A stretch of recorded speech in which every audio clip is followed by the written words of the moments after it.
দেখো আমরা প্রবলেমটা লিখেছি কি ওই পিছনে ফ্যান্ডের প্রবলেম।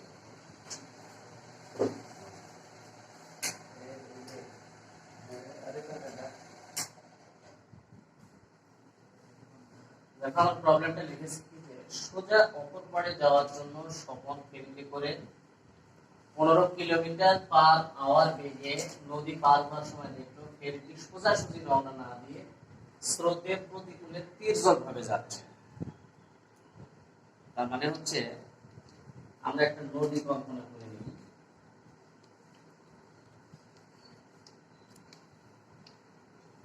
এটা নদী, এটা যদি নদী হয়, এখন একটা জিনিস খেয়াল করো যে অপর পাড়ে যাওয়ার জন্য ধরে দিই এখান থেকে রওনা দিচ্ছে, এখানে আমরা এই বিন্দু ধরি, যদি এই বিন্দু থেকে স্রোতটা অবশ্যই দিকে যাচ্ছে, এটা স্রোতের বেগ আছে, তাহলে বাম থেকে ডান দিকে স্রোত যাচ্ছে। এখন স্বাভাবিকভাবে যদি ঠিক অপর পাড়ে ধরা যাক বিবিন্দু অপর পাড়ে, তো সরাসরি এই বিবিন্দুতে যদি আমরা পৌঁছাইতে চাই, স্বপন যদি সরাসরি বিবিন্দুতে পৌঁছাইতে চায় তাহলে অবশ্যই তাকে এখানে তীর্যক ভাবে প্রতিকূলে রওনা দিতে হবে। কারণ সরাসরি যদি এই বিপথে রওনা দেয় তাহলে ওই পরে পৌঁছাতে পারবে না। কারণ হচ্ছে কি যে স্রোত একটা বেগ আছে, স্রোতের বেগে তাকে টেনে নিয়ে যাবে। সরাসরি যদি রওনা দেয় তাহলে আলটিমেটলি কি হবে, এদিকে চলে যাবে, এরকম কোন একটা জায়গায় চলে যাবে। এই জন্য তুমি যদি একটা নদীর এক প্রান্ত থেকে অপর প্রান্তে যেতে চাও, সরাসরি ওই প্রান্তে যদি পৌঁছাইতে চাও, অবশ্যই বাঁকা করে তোমাকে তীর্যক ভাবে পাড়ি দিতে হবে, তীর্যক ভাবে রওনা দিতে হবে। আর তাছাড়া স্রোতে টেনে নিয়ে চলে যাবে, স্রোতে এইভাবে টেনে নিয়ে চলে যাবে দিকে। তাহলে বিষয়টা এরকম যে সরাসরি এই পাশে পৌঁছানোর জন্য সে কি করলো, যে ফেরিতে করে 15 কিলোমিটার পার আওয়ার বেগে, মানে ফেরিটার বেগ, এখানে ফেরিটার বেগ হচ্ছে 15 কিলোমিটার পার আওয়ার, 1 ঘন্টায় 15 কিলোমিটার অতিক্রম করে। তাহলে এই যে ফেরির বেগ, এই বেগে নদী পার হওয়ার সময় দেখলো ফেরিটি সোজাসুজি রওনা না দিয়ে, এখন ফেরিটি সোজাসুজি রওনা দিচ্ছে না, কারণ সোজাসুজি রওনা দিলে তো ওই প্রান্তে সরাসরি পৌঁছাইতে পারবে না। তাহলে সরাসরি রওনা না দিয়ে স্রোতের প্রতিকূলে তীর্যক ভাবে রওনা দিচ্ছে। এখন তাহলে আমরা এতক্ষণ যেটা বললাম সেটা মিলে গেল। স্রোতের প্রতিকূলে আমরা ধরে নিলাম এই যে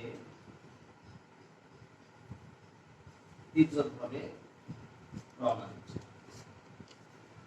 তাহলে আমরা যদি এটা সি কল্পনা করতে পারি, তাহলে তীর্যক ভাবে রওনা দিচ্ছে। এখন এখানে একটা বিষয় লক্ষ্য করো, এটা কিন্তু ফেরির বেগ, এটা ফেরি যাচ্ছে কিন্তু ফেরি কিন্তু এসি বরাবর যাচ্ছে, ফেরি তীর্যক ভাবে যাচ্ছে, আর স্রোত কিন্তু এদিকে যাচ্ছে। এটা হচ্ছে স্রোতের বেগ, এটা হচ্ছে ফেরির বেগ। তো স্রোতের বেগকে আমরা যদি পি দ্বারা প্রকাশ করি আর ফেরির বেগকে যদি আমরা কিউ দ্বারা প্রকাশ করি, তাহলে আলটিমেটলি আমাদের যেটা হয়, এইটার মান দেওয়া আছে কিন্তু আমাদের স্রোত, দেখো স্রোতের বেগ 10 কিলোমিটার পার আওয়ার, আর এখানে পি না দিলেও হবে, অসুবিধা নেই, আমরা লিখতে ধরে নিলাম। আর এখানে হচ্ছে ফেরির বেগটা আমাদের 15 কিলোমিটার পার আওয়ার। তাহলে কি আমরা বুঝতে পারবো, তাহলে স্রোতের বেগ 10 কিলোমিটার পার আওয়ার আর ফেরির বেগটা হচ্ছে 15 কিলোমিটার পার আওয়ার। তো এখন দেখো একটা জিনিস খেয়াল করো, যে আমরা সামান্তরিক সূত্রের সাহায্যে দেখেছিলাম, যে দুইটা ভেক্টর যদি একটা নির্দিষ্ট কোণে ক্রিয়াশীল হয়, অর্থাৎ দুইটা ভেক্টর, এটা একটা ভেক্টর, এটা একটা ভেক্টর, এই দুইটা ভেক্টর যদি থিটা কোণে ক্রিয়াশীল হয়, সামান্তরিক সূত্র থেকে আমরা দেখেছিলাম এরকম যে এই দুইটা, অর্থাৎ এই দুইটা উপাংশ কিন্তু, আর এটা হচ্ছে তার লব্ধি, এটা হচ্ছে লব্ধি। এখন বিষয়টা আমরা আরেকটু ভালো করে ক্লিয়ার করার চেষ্টা করি। দেখো সামান্তরিকের সূত্রে এটার সাথে আমরা একটু মিল করার চেষ্টা করি। ধরে নাও সামান্তরিক, এটা পি ছিল আমাদের, এটা ছিল কিউ ভেক্টর, আর এটা ছিল কর্ণ। এখন এইটা পি, এটা কিউ, তাহলে আলটিমেটলি আমরা এটা পি, এটা কিউ একই জিনিস কিন্তু। আর এটা হচ্ছে লব্ধি ছিল কিন্তু আমাদের, এটা ছিল আমাদের লব্ধি। আমরা দেখেছিলাম ও এ বি সি, মানে ও সি ছিল লব্ধিটা। তার মানে হচ্ছে এই দুইটা ভেক্টর আলফা কোণে ক্রিয়াশীল, আমরা দেখিয়েছিলাম। হ্যাঁ, আলফা কোণে ক্রিয়াশীল এই দুইটা ভেক্টর, তাহলে এদের লব্ধিটা হচ্ছে আর ও বি, দ্যাট ইজ আর। এখন দেখো এইখানে যদি আমরা একটু মিল করি, তাহলে আলটিমেটলি এটা পি, এটা কিউ, আর আমরা সরাসরি যেটা বুঝতেছি এটা হচ্ছে আর, তাহলে আলটিমেটলি এটা হচ্ছে পি, এটা কিউ, এটা। তার মানে হচ্ছে যে এটা লব্ধি, আর এটা হচ্ছে পি, আর এটা হচ্ছে কিউ। ঠিক আছে, তাহলে আমরা সামান্তরিকের সূত্রের সাহায্যে এটা কিন্তু পুরোপুরি একটা ম্যাচ করানোর চেষ্টা করলাম। এবারে আসো সেটা আমরা একটু দেখে নেই যে আমাদের কি করতে হবে। দেখো একটা জিনিস খেয়াল করো, যে ঠিক অপর প্রান্তে পৌঁছাচ্ছে, তাহলে অপর প্রান্তে পৌঁছাচ্ছে, তাহলে এটা লব্ধি, তাহলে লব্ধি বেগটা এই স্রোতের সাথে কত ডিগ্রি কোণ উৎপন্ন করে, সেটা থিটা, অবশ্য এটা হচ্ছে 90 ডিগ্রি। আর ওই দুইটা ভেক্টরে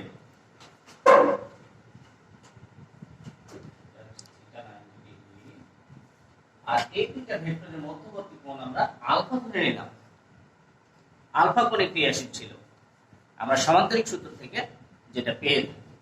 তাহলে ঠিক ফিগারটা এরকম দাঁড়ায়, আমাদের এই বর্ণনা অনুযায়ী ফিগারটা এরকম দাঁড়ায়। তাহলে এবারে আমরা ক নম্বর প্রশ্ন, লব্ধির সর্বোচ্চ মান লব্ধির সর্বনিম্ন মানের কত গুণ, সেটা আমাদেরকে এবারে দেখতে হবে। একটা জিনিস খেয়াল করো, যে লব্ধির সর্বোচ্চ মানের ক্ষেত্রে আমরা দেখেছিলাম যে সর্বোচ্চ লব্ধির ক্ষেত্রে দুইটা ভেক্টরের সর্বোচ্চ লব্ধির মান যেটা, সেটা হচ্ছে যে ওই দুইটা ভেক্টরের মানের যোগফলের সমান। লব্ধির সর্বোচ্চ মান দুইটা ভেক্টরের মানের সমষ্টির সমান বা যোগফলের সমান, আর লব্ধির সর্বনিম্ন মানটা হচ্ছে বিয়োগফলের সমান। এটা ছিল আমাদের মানে মূল থিওরি। তো আসো সেই থিওরি আলোকে আমরা একটু আলোচনা করার চেষ্টা করি। দেখো তাহলে সলিউশন ক নম্বর,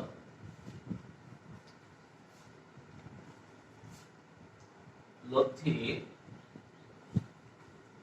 সর্বোচ্চ মান লিখে ফেলো। সর্বোচ্চ মানকে আর ম্যাক্সিমাম দ্বারা আমরা প্রকাশ করি, আর ম্যাক্স সমান পি প্লাস কিউ। এখানে দেখো পি সমান 10 কিলোমিটার পার আওয়ার, আর কিউ সমান 15 কিলোমিটার পার আওয়ার। তাহলে আমাদের ম্যাক্স ওয়াট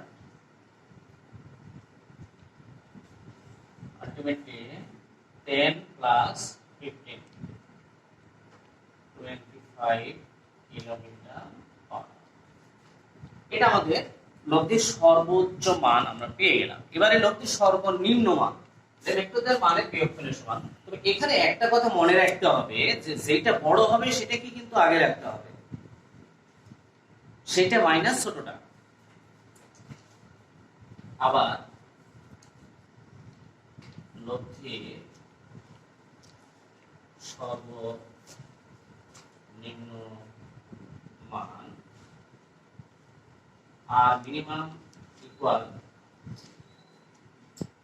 এখানে কিন্তু কিউটা বড়, কিউ মাইনাস পি, তাহলে 15 মাইনাস 10 5 কিলোমিটার পার আওয়ার। তাহলে আমরা কিন্তু মানে লব্ধির সর্বোচ্চ মানও পেয়েছি এবং লব্ধির সর্বনিম্ন মানও কিন্তু অলরেডি পেয়ে গেছি।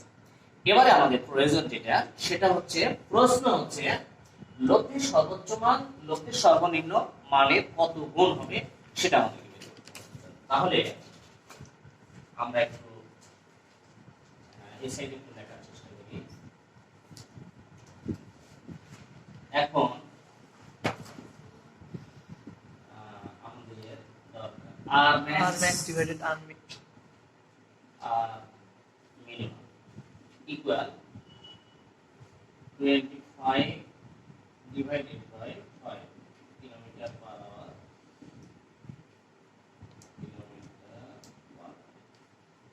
তাহলে এখানে ভাগ করলে দেখো 5 অবশ্যই একক বিহীন, একই জাতীয় রাশি যেহেতু অনুপাত একক ভিন্ন হয়, অতএব আর ম্যাক্সিমাম ইকুয়াল 5 ইনটু আর। দেখো একটা জিনিস খেয়াল করো, এখান থেকে আমরা মন্তব্য করতে পারি যে এক্ষেত্রে লব্ধির সর্বোচ্চ মান লব্ধির সর্বনিম্ন মানের 5 গুণ, লব্ধির সর্বোচ্চ মান লব্ধির সর্বনিম্ন মানের 5 গুণ। খ নম্বর প্রশ্ন দেখো, মজার বিষয় হচ্ছে এখানে আমাদের একটা মন্তব্য দিতে হবে। এই মন্তব্যটা আমাদের কি, যে ফেরিটির দিক পরিবর্তনের কারণ বিশ্লেষণ করো। ফেরিটা আসলে সোজাসুজি ওই পাশে যাবে, কিন্তু দিক পরিবর্তন করে কেন যাচ্ছে? আমরা এমনি নরমালি বুঝতে পারছি যে দিক পরিবর্তন কেন করতে হবে, যে এই পাশ থেকে ওই পাশে গেলে স্রোত টেনে নিয়ে যাচ্ছে, এই জন্য তাকে তির্যকভাবে যেতে হবে। এটা কিন্তু আমাদের সাধারণ একটা কমন আইডিয়া আছে, কিন্তু আমাদেরকে প্রমাণ করতে হবে ম্যাথমেটিক্যালি যে এইটা এই পাশ থেকে ওই পাশে যাওয়ার জন্য অ্যাঙ্গেলের কম বেশি হচ্ছে কিনা সেই জিনিসটা আমাদেরকে দেখাতে হবে। আসলে আমরা এই দুইটা ভেক্টর, একটা হচ্ছে পি আর একটা কিউ, এই দুইটা ভেক্টরের লব্ধি যদি 90 ডিগ্রি হয়, একটা জিনিস মনে রাখতে হবে, লব্ধি যদি 90 ডিগ্রি হয় তাহলে অবশ্যই সরাসরি ওই প্রান্তে পৌঁছাতে পারবে। লব্ধি 90 ডিগ্রি হলে সরাসরি ওই প্রান্তে পৌঁছাতে পারবে, কিন্তু যদি লব্ধি অর্থাৎ আলফা এর মান যদি 90 ডিগ্রি না হয়, দুইটা ভেক্টর যদি 90 ডিগ্রি করে কি আসি হয়, মানে বিষয়টা এরকম, এটা একটা ভেক্টর, এটা একটা ভেক্টর, এটা হচ্ছে পি ভেক্টর, এটা কিউ ভেক্টর, তাহলে এরা সরাসরি উপর প্রান্তে পৌঁছাতে পারবে যদি এদের মধ্যবর্তী কোণ এই আলফার মান 90 ডিগ্রি। তাহলে আমাদের আলফার মানটা আমাদের বের করতে হবে। আলফার মান যদি 90 ডিগ্রি হয় তাহলে প্রয়োজন ছিল না, কিন্তু আলফার মান যদি 90 ডিগ্রি এর কম বেশি হয় তাহলে অবশ্যই তাকে তির্যকভাবে রওনা দিতে হবে। তো এবারে আসো আমরা সমাধান করার চেষ্টা করি। তাহলে আমরা জানি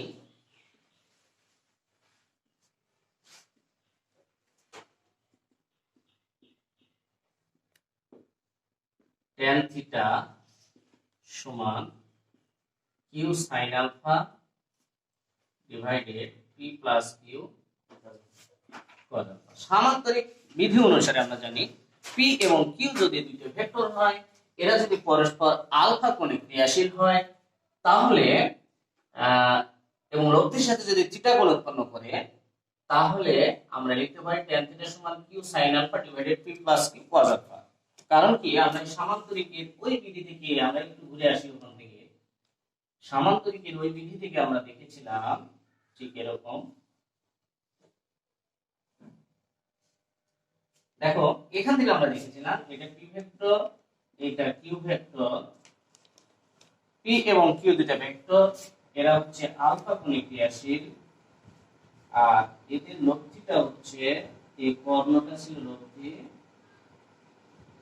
আর এটা, আর এই ভূমির সাথে লব্ধিটা থিটা কোণ করেছিল, এটা আমাদের থিটা কোণ ছিল, এটা হচ্ছে ট্যান থিটা, মানে এটা লব্ধি, তাহলে এটা হচ্ছে আমাদের লব্ধি, লব্ধির সাথে এখানে থিটা হচ্ছে 90 ডিগ্রি।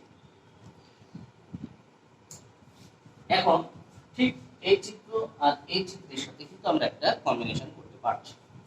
তো দেখো এখানে আমাদের মানগুলো কি আছে আমরা একটু দেখে নেই।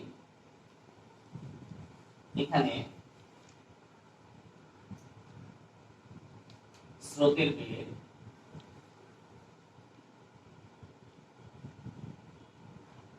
p সমান 10 কিলোমিটার পার আওয়ার।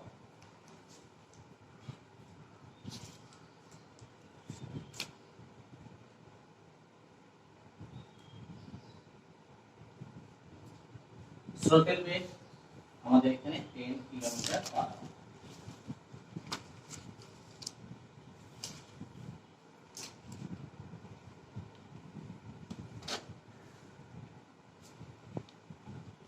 এবারে এর বেগ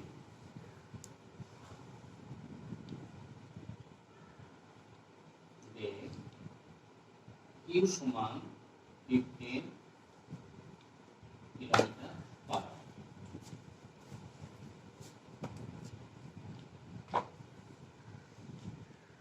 লব্ধি বেগের সাথে উৎপন্ন কোণ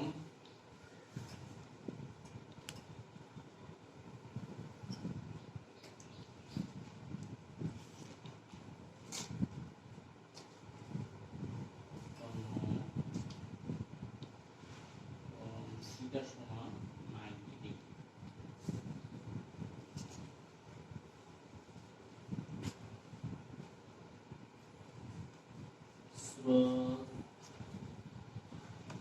স্রোতের বেগ ও এর বেগের মধ্যবর্তী কোণ আলফা সমান, অর্থাৎ আলফার মানটা আমাদেরকে বের করতে হবে। আলফা এর মান বের করলে আমরা মন্তব্যটা দিয়ে দিতে পারবো। তাহলে দেখো বা tan 90 ডিগ্রি সমান কিউ, কিউ এর মান 15 sin alpha divided by Q এর মান 10 প্লাস 15 cos আলফা। এখানে দেখো tan 90 ডিগ্রির মান হচ্ছে ইনফিনিটি, অর্থাৎ সামথিং বাই 0। তো সামথিং বাই 0 মানে আমরা 1 বাই 0 লিখতে পারি, 15 sin alpha divided 10 plus 15 cos alpha। দেখো এখানে আমরা গুণ করে দিলে 10 plus 15 cos alpha সমান 0 বা 15 cos alpha সমান -10 বা cos alpha সমান -10 by 15 বা cos alpha সমান -2 by 3 বা alpha সমান cos inverse -2 by 3। এর মান হচ্ছে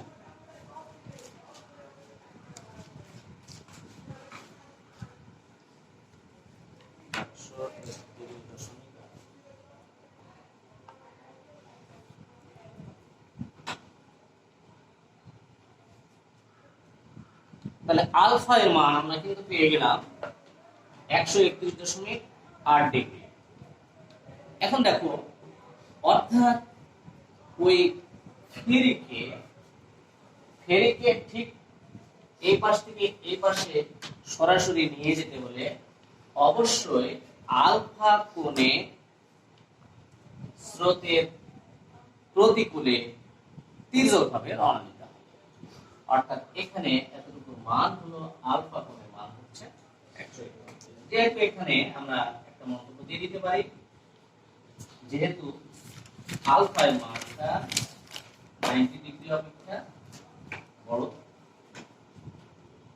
ঠিক আছে, আলফা এর মানটা 90 ডিগ্রি এর চেয়ে বড় হয়, ঠিক অপর প্রান্তে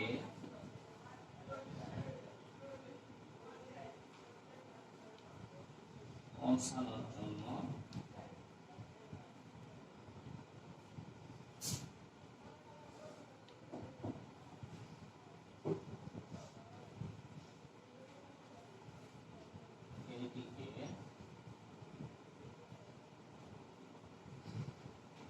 এইটিকে দিক পরিবর্তন করতে হবে।